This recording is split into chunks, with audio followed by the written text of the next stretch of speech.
Hi, I'm Rich Ribeiro. The Terrell Fund is committed to educating the public about the need to support New Jersey's infants and toddlers right from the start. That's why we're proud to support the important early childhood programming produced by the Caucus Educational Corporation. Funding for this edition of One-on-One with Steve Adubato has been provided by the Terrell Fund, a foundation serving children. The Nicholson Foundation, changing systems, changing lives by advancing health and early childhood in New Jersey. The PNC Foundation, which supports early childhood education through Grow Up Great, a multi-year initiative to help prepare children from birth to age 5 for success in school and life. RWJ Barnabas Health, the New Jersey Education Association, the Northward Center, and by NJ Best, New Jersey's 529 College Savings Plan. Turn a dream into a degree. This is One-on-One. I'm an equal American just like you are. The jobs of tomorrow are not the jobs of yesterday. Look at this. You got this? Here it is, man. Look at that. Life without dance is boring. I don't care how good you are or how good you think you are, there is always something to learn. Do you enjoy talking politics? No. People call me because they feel nobody's paying attention. Our culture, I don't think, has ever been tested the way it's being tested right now. Such a good question. High five.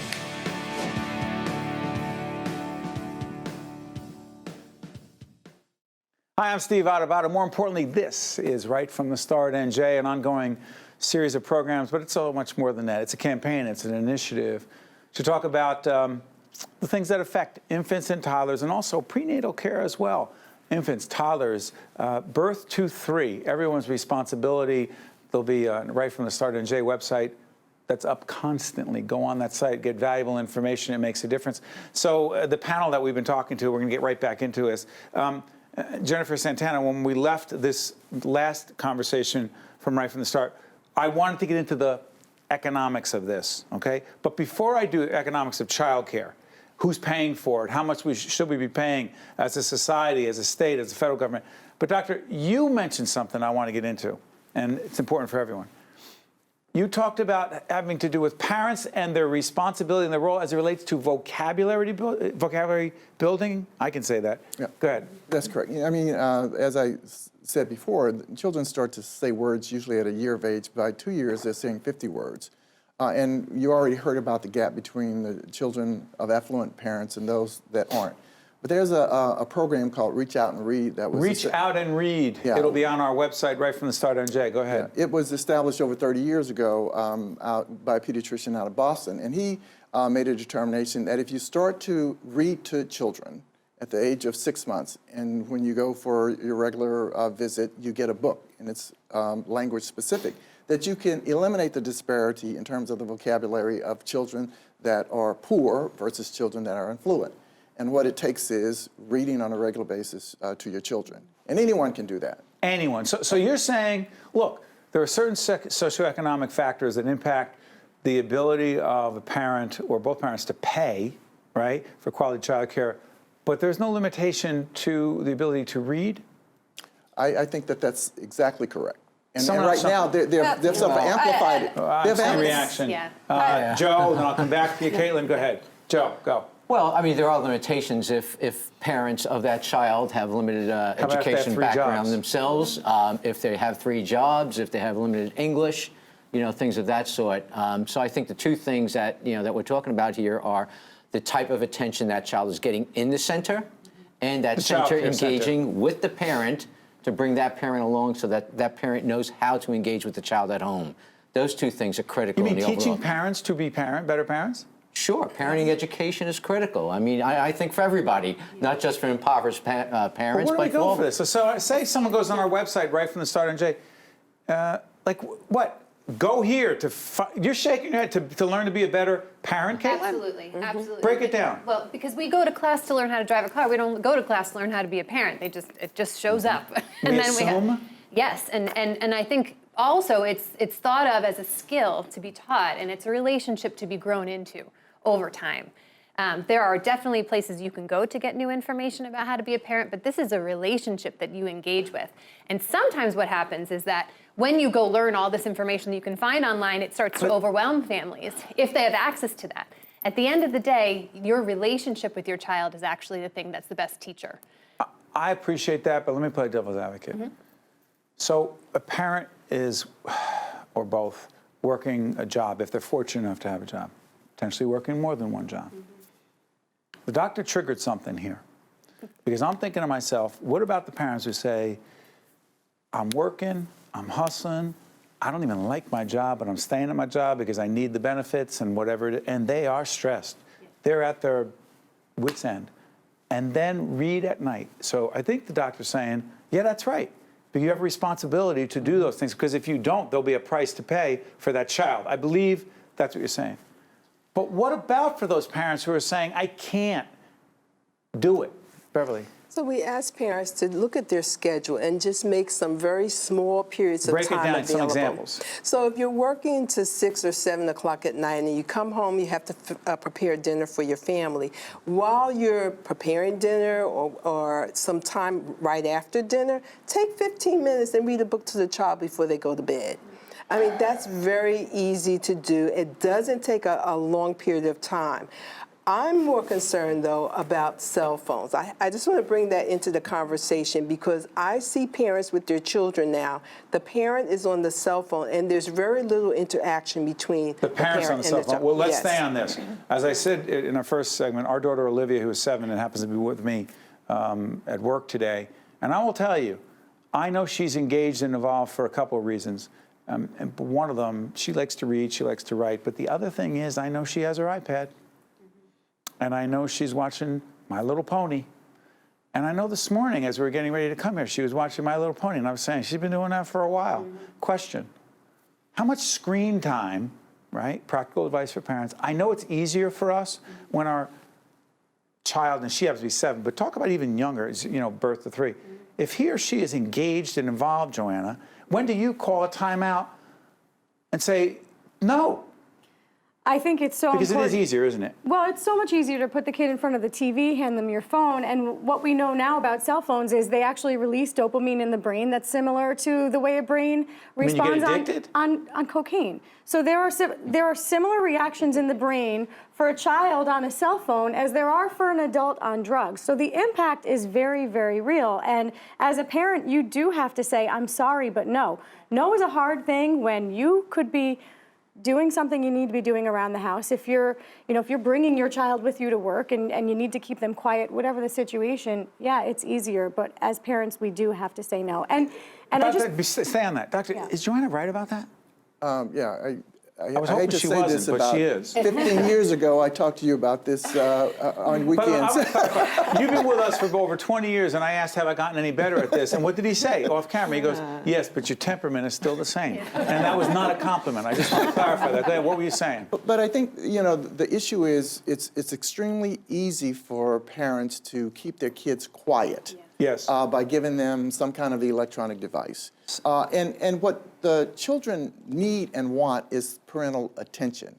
And it's not attention that ought to be divided between a cell phone and something else. And so when we talk about quality time, it means actually spending the time with the child, interacting with the child, not being distracted by things other than what. And that screen time, too much of it is a problem. Is at birth to 3?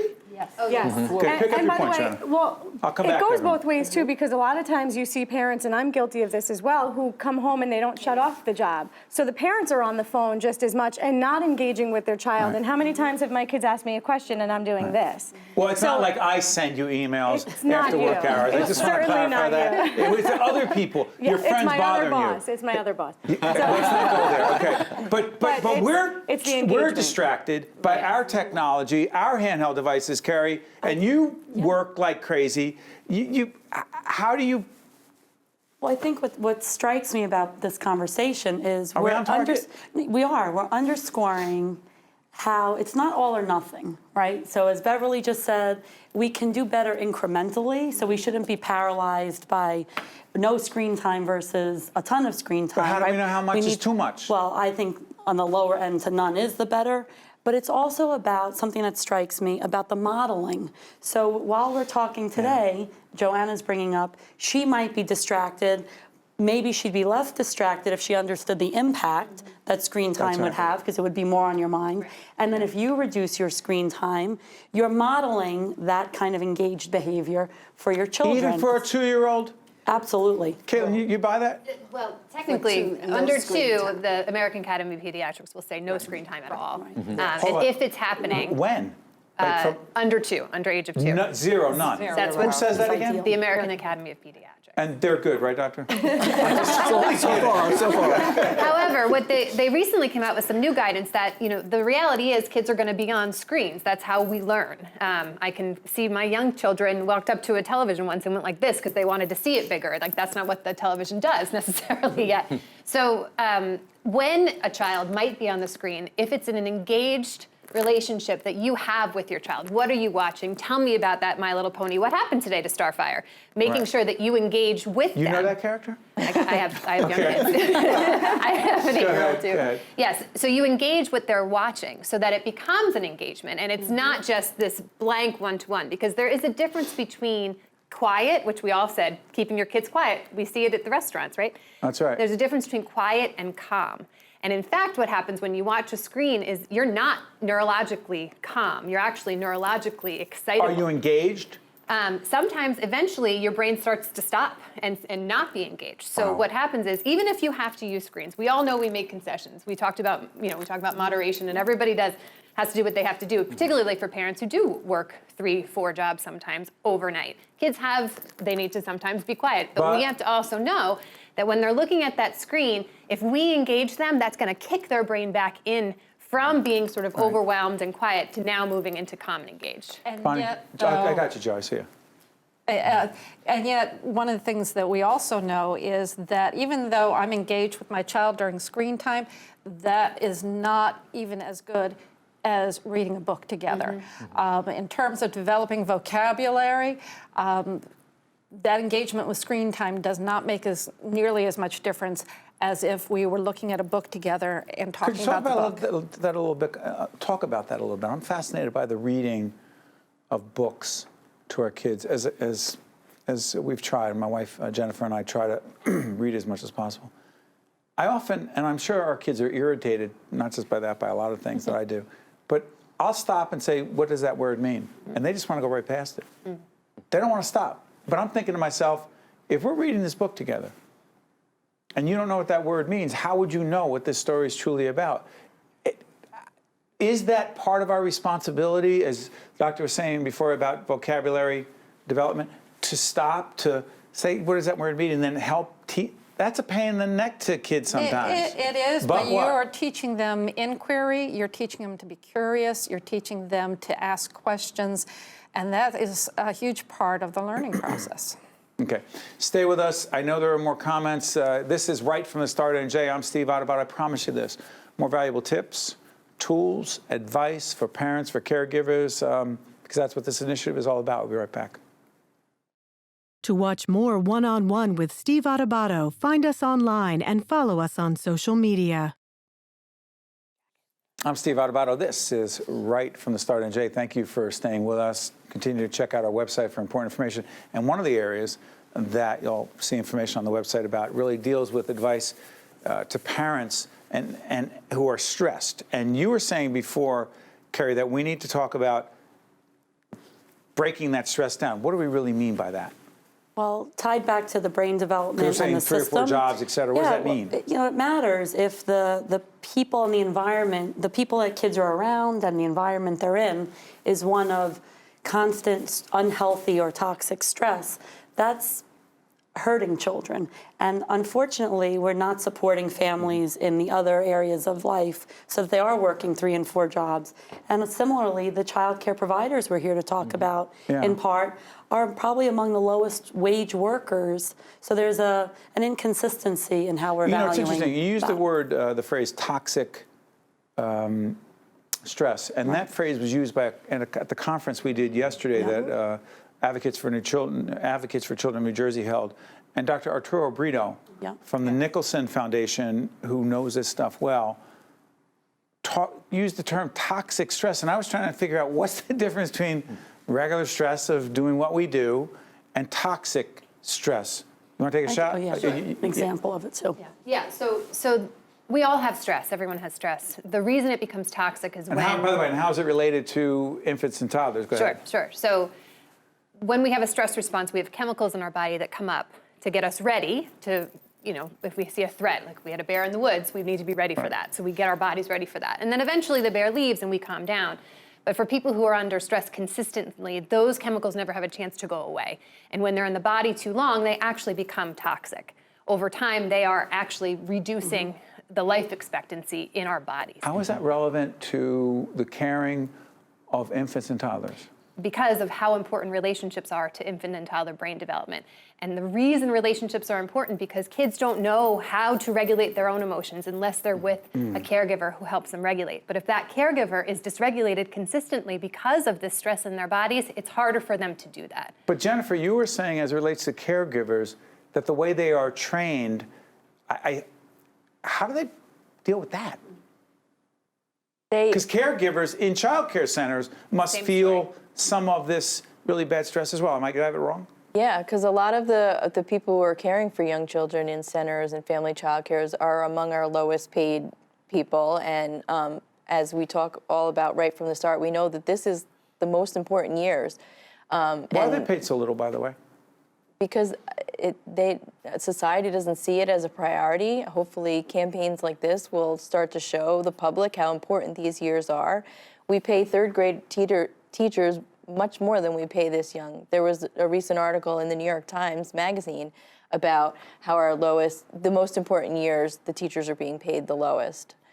We ask them to do things like ongoing assessment, like we talked about before, and have all these skills to be able to do it, but we don't pay them anything. So a lot of times what happens is we do all this great training, we give them this great training, they're great caregivers, but if they can't make ends meet in their own family, they move and they go into a completely different sector where they can make more money. And then the continuity of care, the relationships that these babies have formed with their caregivers goes out the window, and we have to find a new person and start We were all talking over in our one-on-ones. By the way, we're doing one-on-one interviews with everyone here as part of the Right from the Start NJ series. I believe, I wasn't sure if it was you, Bonnie, or Joe, who mentioned this continuity of care issue. If a child care professional leaves because he or she says, I can't make a living with this, that has a direct impact. Joe, did you bring this up? Or, okay, good, Bonnie. And what impact does that have on the infant, on the 2-year-old, 3-year-old? At the 0 to 3 stage, it is so important that a child feels safe, that the child feels secure, and that the child bonds with their caregiver. And every time there's turnover in staff, that breaks that bond, and that makes that child not feel so safe. And when those child's basic needs of safety are met, that's when the learning happens.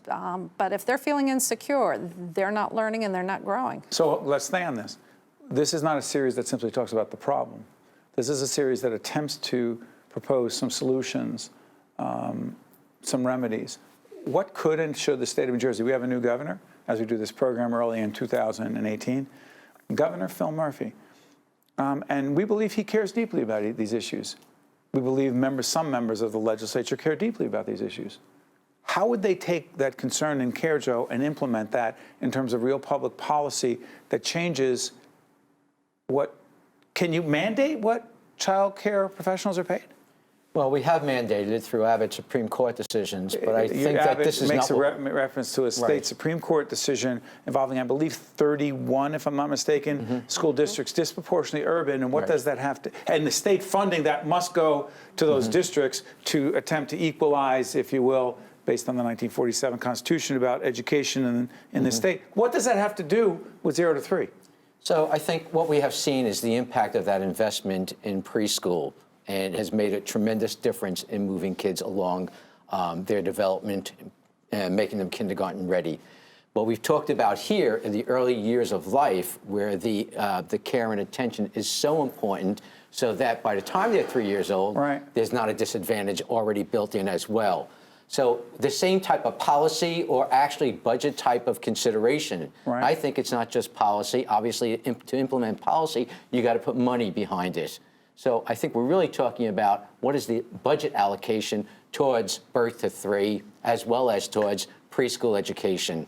And we have to think of that, first of all, as an investment, but second of all, as a reallocation down the line, because there should be savings elsewhere that will replace that investment down the line. What you want to talk about specifically is potentially if infants and toddlers do not get the care they need in these first 3 years, there are higher rates, correct me if I'm wrong on this, higher rates of? Health consequences, everything from special education. Yeah, diabetes and heart disease, behavioral health, addiction. Doctor, pick it up from there. Child Protective Services. Say it again? I said Child Protective Services. What do they have to do with it? Again, if you have behavioral issues, they end up very often in Child Protective Services. Are you going to say corrections at some point? And eventually criminal justice system. In jails? In jails. Okay, so 30 to 50,000 a year. There's a 93% reduced likelihood of ending up in foster care if children are in a comprehensive program like Early Head Start or Head Start. There's a 93% reduction in the likelihood that children will end up in foster care if they're in a comprehensive program such as Early Head Start and Head Start. Okay, this is an interesting policy question, but it's not just a governmental policy question. Paid family leave. Paid family leave. By the way, go on our website right from the start on Jay. There's a whole lot of information about this thing called paid family leave. What is it? And why does it matter in terms of infants and toddlers? Who wants to take a shot at paid family leave? So a woman has a child. She works for our company. Now, the state law says exactly how many weeks do you get? So you're legally entitled to be out of work for the 12 weeks, but as was pointed out, any earnings during the time you're out will not be equivalent to your wages. It's a percentage of the wage. Yeah. So a lot of families can't afford that. Yeah. So Joanna, help us on this, because with your two children, you made decisions that are right for you. All of our other producers who are great and behind the scenes at Right from the Start and Jay and the Caucus Educational Corporation, they make this happen. Virtually every one of our staff people, producers, happens to be women. Our great production team. You're looking at me, guys. I know there are a lot of men here too, but we're all involved in the lives of children. You had to make those decisions as to when you came back, if you came back. Right. Economics mattered big time, right? They do, and I can tell you, each child is different and the needs are different. I can't imagine having to come back to work after 6 weeks, and I felt that way after my daughter, who had a very healthy delivery. Folks who didn't catch Joanne has a 4-year-old daughter, 2-year-old son. Go ahead. That's right. So I had a wonderful delivery with my daughter. She was a healthy little girl. It was a bit more challenging with my son, and I remember at this 6-week mark, realizing we had no schedule. He was still underweight. He still needed me very much. And I thought, if I were a mom who had to go back to work right now, for one, I could not function in my day-to-day job, both emotionally, physically. I was exhausted, still up all night. And I think about those moms who now have to go and keep a job, maybe two. The stress that Carrie was talking about on the mom, and then that. Is it toxic? Well, I'm not a medical professional, but I could imagine. Did it feel that way? Yes, it would certainly feel that way. So for the business community, what is the role of the business community in this, Beverly? I know that's important to you. Well, what can and should they be doing? Well, there are a number of things they can do. One, they can provide lunchtime resources for parents that they employ. What do you mean? It could be workshops on parenting skills. It could be information about resources that are available to families in the community. There are a number of things that businesses can do. But the other challenge that I would say to businesses, we need champions. We need people that care about families and children in our business industry so that they can begin to share that information with others. So let me just give you an example. Got a minute left, go ahead. I'm in Newark, and we have a number of new employers coming to town. They hire someone, and that person now needs childcare. They rush over to our agency, Programs for Parents. They complete the subsidy application, and they're out looking. But they only have a very short window, and we need information from that prospective employer. So we need to educate the employers about, okay, you're hiring entry-level people. Let us come over and share with you what needs to happen and how you can help support your employees to make sure that they thrive. Doctor, can you do this? Yes. Can we pick it up? We're going to pick up with Dr. Sprott, who's been with us for more years than you want to admit, 20 years plus. Every time he's with us, every time we learn something new, we're learning something new from everyone here. This is Right from the Start, and Jay, make sure you not just go to the website, but pick us up in part 3 of the 3-part forum. It matters to all of us, particularly those of us who care so much about infants and toddlers. Catch you next time. One-on-One with Steve Adubato has been a production of the Caucus Educational Corporation, celebrating over 25 years of broadcast excellence. Funding for this edition of One-on-One with Steve Adubato has been provided by the Turl Fund, the Nicholson Foundation, the PNC Foundation, RWJ Barnabas Health, the New Jersey Education Association, the Northward Center, and by NJ Best. Promotional support provided by NJ.com, Small News, Big News, True Jersey, and by New Jersey Family Magazine and NJFamily.com.